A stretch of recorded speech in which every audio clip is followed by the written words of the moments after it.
জুলাই গণঅভ্যুত্থান দিবস উপলক্ষে গোপালগঞ্জে নেওয়া হয়েছে বাড়তি নিরাপত্তা। যে কোনো অনাকাঙ্ক্ষিত পরিস্থিতি এড়াতে মোতায়েন করা হয়েছে বিজিবি। এ নিয়ে আরো জানাতে যুক্ত হচ্ছেন আমাদের সহকর্মী নুরুল আলম ফয়সাল। ফয়সাল, আমাকে জানাবেন আসলে কত প্লাটুন বিজিবি আসলে মোতায়েন করা হয়েছে এবং নিরাপত্তা ব্যবস্থা কেমন দেখছেন এবং কি কি কর্মসূচি রয়েছে আজকে সেখানে? তো যেমনটি বলছিলেন যে জুলাই গণঅভ্যুত্থান দিবস উপলক্ষে গোপালগঞ্জে বাড়তি নিরাপত্তা নেওয়া হয়েছে। গোপালগঞ্জে মূলত 5 প্লাটুন বিজিবি গতকালকে মোতায়েন করা হয়েছে। তারা শহরের বিভিন্ন গুরুত্বপূর্ণ যে সকল জায়গা সেই সকল জায়গায় টহল দিচ্ছে। আমি একটু আপনাদেরকে দেখাতে চাই, যেহেতু আজকে জুলাই গণঅভ্যুত্থান দিবস। জুলাই গণঅভ্যুত্থান দিবসে সকাল 10টায় কিন্তু গোপালগঞ্জ জেলা প্রশাসন এবং জেলা প্রশাসক মহোদয়, সেই সাথে যিনি গোপালগঞ্জ 2 আসনের সংসদ সদস্য doctor K M Babar, police super, তারা প্রথমে জুলাই নির্মিতব্য যে স্মৃতিস্তম্ভ রয়েছে সেখানে ফুল দিয়ে শ্রদ্ধা নিবেদন করেছেন।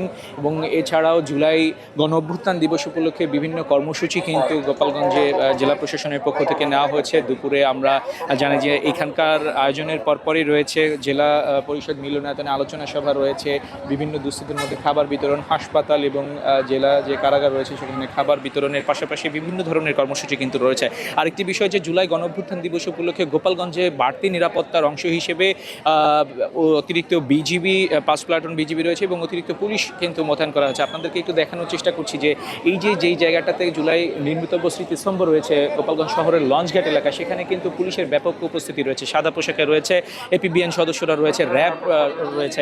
মূলত এই যে গোপালগঞ্জের আজকের যে জুলাই গণঅভ্যুত্থান দিবস শুধুমাত্র এই একটি উপলক্ষ না, বিজিবি মোতায়েনের কারণ রয়েছে যে আমরা যে কথা বলে জানতে পেরেছি, পুলিশ সুপার যিনি জানিয়েছেন যে সার্বিক আইন শৃঙ্খলা পরিস্থিতি পুরো আগস্ট মাস জুড়েই যেন স্বাভাবিক থাকে, কোনো ধরনের অপ্রীতিকর পরিস্থিতি তৈরি না হয়, সেই কারণে কিন্তু গোপালগঞ্জ জেলা জুড়েই বাড়তি নিরাপত্তা অব্যাহত থাকবে এবং বিজিবি, র্যাব এবং পুলিশের যে সকল সদস্যরা মোতায়েন করা হয়েছে তারা নিরাপত্তার দায়িত্বে থাকবে।